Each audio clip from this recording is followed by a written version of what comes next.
Susunod sa On Assignment, ano nga ba ang kahalagahan ng mga foreign trips ni Pangulong Ferdinand R. Marcos Jr. sa ekonomiya ng bansa?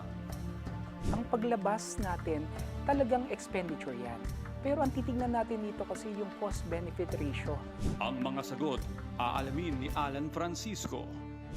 Mga e-trikes at e-bikes na tinaguri ang bagong hari ng kalsada, magtatagal pa kaya sa kanilang trono?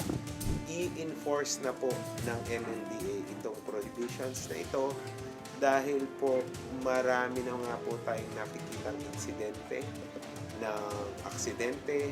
Ang isyong ito, tinutukan ni Benji Durango.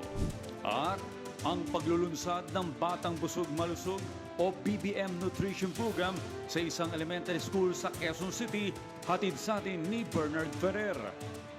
Ngayong Lunes, alas 8 ng gabi, dito sa inyong People's Television.